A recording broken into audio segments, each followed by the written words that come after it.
Alright, and welcome back to the WPF Power Rankings. This week we got weeks 3 and 4, doing a little combo vid here, trying to catch up on some missed battles. We had a little bit of a shakeup all the way throughout the league. Top 3 pretty much the same, nothing crazy going on there. Now you look at the middle, we've had some teams that were once at the top. We got Boston kind of slid down to 10, little change up there. Indianapolis dropped out of that top 5 spot, tough couple weeks there. The middle of the league, we still got a tough battle, honestly. If you look at the World Islands division between the Midwest Mowiles, Violet City Vileplume, Tennessee Red Gyarados, they are battling out neck and neck. I couldn't tell you who's going to take it. We've had crazy matches these past couple weeks, so looking forward to get into it. Starting off number 1, we have the Reunited Kingdom.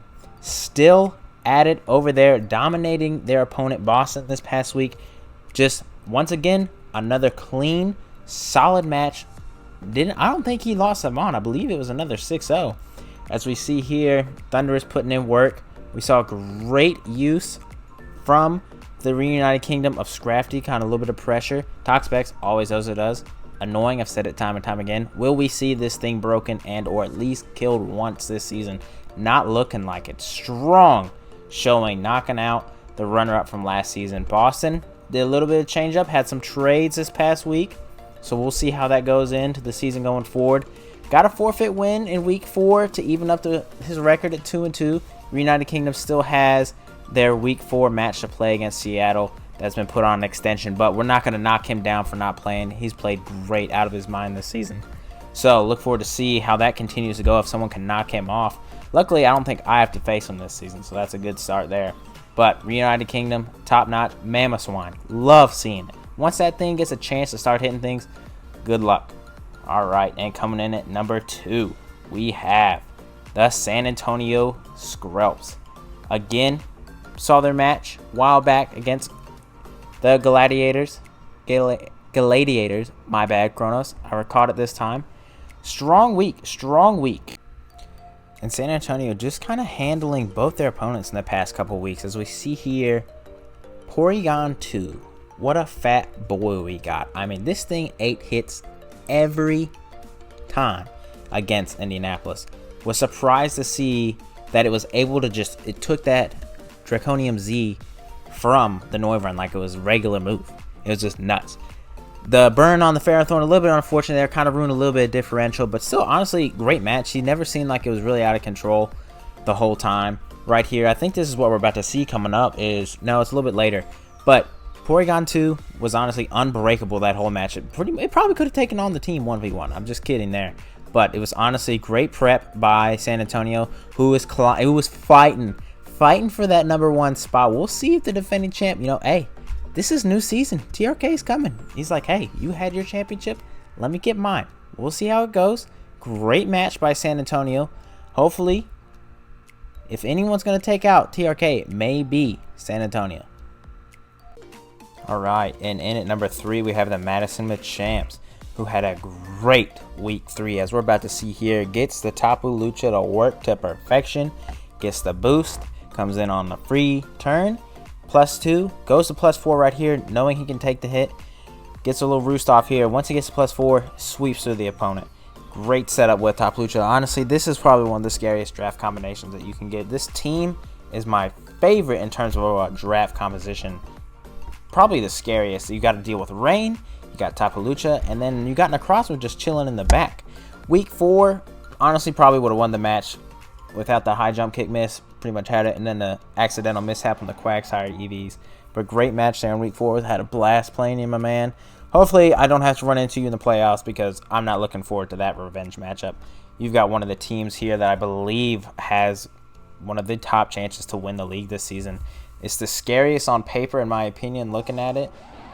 Good luck to you the rest of the season. Hopefully we do run into each other in the playoffs. I'll pray for a little bit more luck this time. But number 3, Madison Machamps, definitely going to keep them there. This team right here is terrifying to face. And coming in at number 4, we got the Midwest Mawile, who after week 1 have been on an absolute rampage. Taking down the Violet City Vileplume. Running through the rest of the division, had a great out-of-conference. I believe I got word that the World Islands division did not lose a match against the Ruins of Alf this past week in week 4, which is nuts. This division is honestly dead necked still. Each team 3-1 in the top. This is going to be crazy to see how this folds down. But yeah, Midwest Mawile had a great week. Let's take a look at some of their highlights. The Midwest Mawile have just honestly made pretty good use of their team in general as a whole. No one Mon has like stood out each week and been like the carrying force. It's always been a different thing. So it's been great to see a good balance and use of the team. This week we got to see Weavile really pressure, making great use of that tier 2 now compared to last season where it was a tier 1. So obviously that's a solid pick there from the draft, making its way into the season right now, being useful. But Weavile such a threat as it gets a few KOs this match. Honestly, just its pressure was enough to get him the win. And then over the course of each week, he's just continued to get better and better as the season's gone on. Had a rough, like not really even a rough week 1, just like didn't get the win, but played great in that, and then just has continued to climb each week. This team may actually take the division, as we saw in week 3, I believe it was. No, I'm sorry, week 2, handling of the Violet City Vileplume. And that team just beat the Tennessee Red Gyarados, as we're going to see here coming up at number 5. We have the Violet City Vileplume, who had a, like I said, they've continued to improve as well. This division is stacked. Their week against the Tennessee Red Gyarados, honestly, it was looking blim at the end there, but was able to turn that match around, as we're going to see here in just a second. But yes, Violet City Vileplume have been playing tremendous this season. Week 3 against the Tennessee Red Gyarados, got a great win. Mudsdale was a problem throughout the whole match. Getting rocks up and kind of keeping the hazards going was huge. It really pressured Tennessee Red Gyarados there. Salazzle, Scarf, this actually kind of, this whole setup here ends up winning them the game here. The Calm Mind tech we're about to see coming up on top of Finny honestly caught me by surprise, and I was not prepared for that, as it gets the +1 right here and is able to pretty much just pressure the remainder of my team, as I have nothing that's going to be able to hit it. Violet City has continued to improve compared to last season. They are tied for the division right now in the Whirl Islands, which is neck and neck. This is crazy we got going on over there. But I'm curious to see how this plays out the rest of the season. I'm sure someone's going to kind of pull away, but as of right now, all the coaches are playing very well. Great switch here in the Oricorio. This is kind of this sealed the deal right here, and I hate running into this thing as a Gyarados user because this always seems to ruin my day. But great prep with the Calm Mind, held that information out to the last second, and that ended up winning them the match. Good luck to Violet City. Hopefully, when we come back to play later in the season, there's something on the line, because it was fun playing you. Look forward to it, man. Good luck going on the rest forward. We'll see who comes out on top in the Whirl Islands. And coming in at number 6, we have the Tennessee Red Gyarados. As we just saw there, lost in week 3 to the Violet City Vileplume. But here in week 4, playing the Madison Machamps, got a little bit of luck. Not going to deny that was part of the win here. Was able to kind of pressure on with Landorus here to kind of pull himself back into it. The Grass Knot was a good tech for that rain team there. Mishap here by Madison with the EVs that were kind of off in the Quagsire. That was kind of the deciding factor. So not going to move up or down again in the rankings. Maybe I'll get out of that number 6 spot. Hopefully I don't live there forever. But was able to kind of pull through at the end against a very tough opponent. Always great matches against the Madison Machamps. I had a ton of fun with it, man. Good luck the rest of the season. I do not wish to see you in the playoffs. No offense. But more than likely, if we do make it and I somehow get out of this division, I'll probably end up seeing you again. But great match. Tennessee, kind of looking to see what we can do with this team. It's a little bulky, needs a little bit more offensive pressure. Gets Azelf here this past week, so we'll see if that kind of helps with a little bit of a pivot. Replacing Starmie, which honestly I think only came once this season, just didn't really fit the synergy. So having a little bit more speed and a little bit of more turning abilities should help this team out just a little bit. So we're coming into number 7. We have the Indianapolis Vicavolts. Sorry, not Vicavolts, Indianapolis Volts, who have, it's been an up and down ride once again. Had a tough matchup against the Reunited Kingdom this past week. Just that Porygon 2 was just unable to be broken, as we're about to see here. Good prep on his end, was able to kind of claw his way back. Gets a pivotal burn. Not against the Reunited Kingdom, but against the San Antonio Skrelps. They had a little bit of a tough matchup that week. The Porygon 2, like I was saying, was very tough. But the week prior, played very well against the Farmland Farfetch. Was able to kind of dominate his opponent. Has made tremendous use of Arcanine this season. I love seeing Barky Arcanine do work here. as this paired up with Gastrodon and Gliscor has just been really tough for opponents to kind of break through. As you see here, coming up, once again, switches into the Gastrodon here, switches back. Earlier with the Bloom Doom with the Arcanine, was able to take the Azumarill out, and just a solid match. This team, honestly, once it can kind of get through the tough part of its schedule, will probably be positioned well enough later in the season to make a run into the playoffs. Indy's a good coach. We'll see if he keeps his team how it is. I know there's been some potential talks of trade on the trading block, but we'll see how that goes. But as of now, going to keep Indy right where they're sitting in that number 7 spot. As we're going down to the number 8 spot, we have the Grandster Raptors, who are sitting at about 500 right now here in the season. We had a good Week 3 win over Milwaukee. Cool to see Klefki set up the rain to kind of get Greninja in a position to kind of whittle down the remainder of his team. And then going into Celebi to get that Healing Wish to get Mew back to full. Nice tech there. Liked seeing it. Tough loss here in Week 4 against the Midwest Mawile. Sitting at 500 just in second place in their division in the Ruins of Alph. So it's interesting to see how that division is going to shake up. But the Grandster Raptors are probably in a good spot. We'll see how they continue on. They've got a strong team to make a push to get towards the playoffs this season. We'll see if they get above that 500 mark. We have the Grandster Raptors here at number 8. Good Week 3 win against the Milwaukee Stantler. Klefki kind of being the keys to victory, as we see the name there, setting up the rain to help Greninja kind of plow through what was left in the team to help set up Mew to kind of clean up the remainder. Like seeing the Healing Wish by Celebi to help position Mew with full health, ensuring that it's going to live any Mach Punch there from the Conkeldurr, and then coming in to clean up against the Donphan. Great stuff there. Week 4, didn't get the win against the Midwest Mawile, so we're sitting at about 500 here for the Grandster Raptors, sitting in about second place in their division. So we'll see how they continue to progress on through the season, if they can kind of holster themselves in as that number 2 seed in the Ruins of Alph division. And coming in at number 9, we have the Chesapeake Golducks, who will be going under a coaching change next week, but currently had a strong Week 3 win.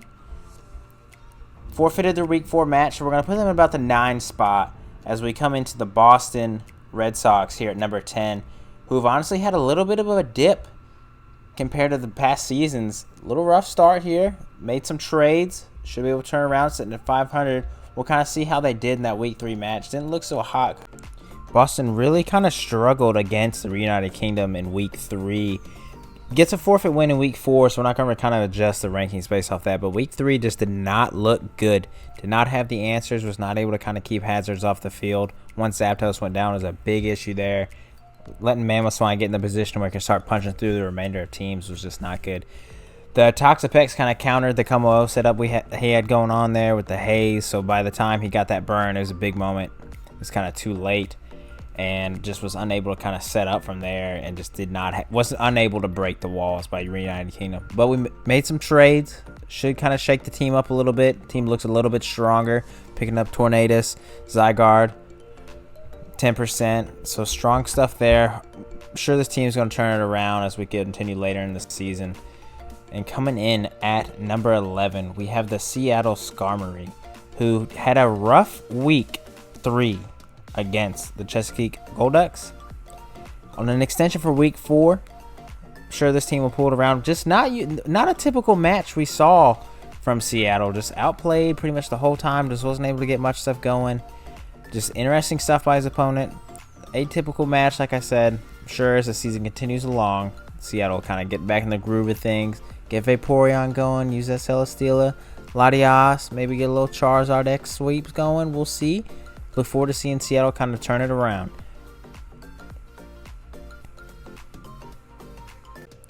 And here at number 12, we have the Magnetons, who had got their first win of the season here in Week 4. I mean, you click Brave Birds to Raptor, game over. Easy win there. Not really good match against Milwaukee Stantlers. Actually one of the more fun ones to watch this week.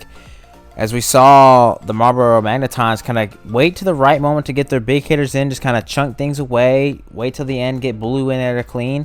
Good win. Like I said, we're out in this division undefeated Week 4 against the Ruins of Alph division. So good first week there.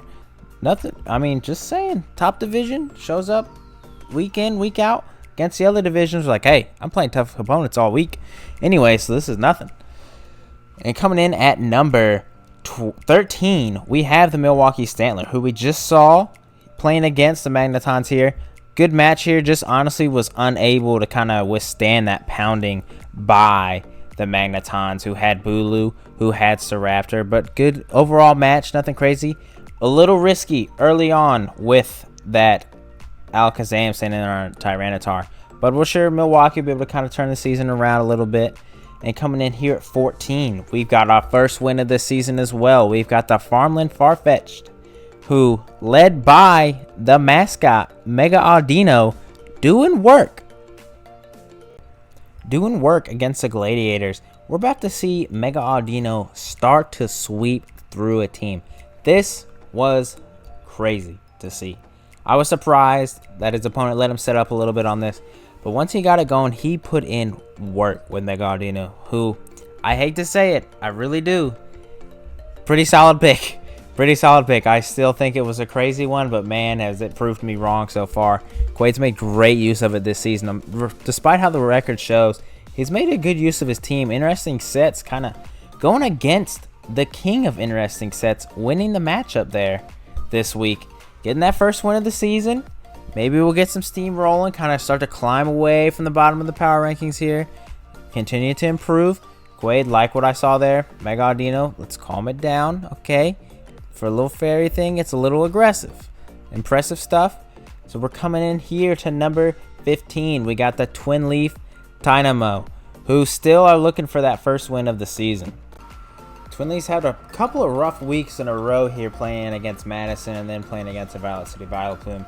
Both really strong opponents, having to face the Coco Lucha in week 3. Week 4 has to face Kartana, and just unfortunately was unable to prevent that thing from setting up and sweeping. Focus Sash was nice by the opponent there. A little bit forgetful of Misty Terrain, kind of by both coaches there in that match. But kind of got to remember to that.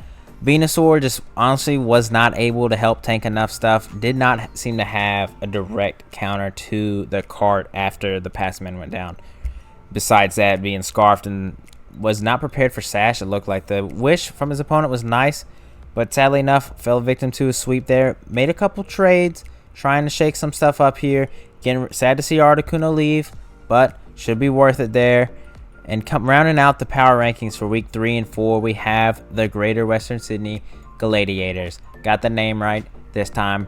First take. That's what we like to see. Sadly enough, just did not seem to have it this week in week 4 against Quaid in the Farmland Farfetch'd. Was not able to stop Mega Audino from setting up. Once he got the Kofag in there, he kind of let it happen. I was just waiting for him to switch in and out, but did not have it. But I'm sure Kronos will have some stuff coming up for us here. Get a couple wins before the season ends. Kind of pull himself away from the bottom of the power rankings. Always interesting watching his matches. Appreciate what he's got going on. Sure we'll get that first win here soon. And alright guys, that's going to wrap it up for weeks 3 and 4 of the WPF Power Rankings. If you like what you saw, like I said before, we got the YouTube stuff you need to do. You need to like, comment, subscribe. Should have more videos pumping out a little bit more consistent. Not going to have any layovers like this one again. Hopefully not, he says jokingly. Alright guys, tune back in to the WPF Power Rankings.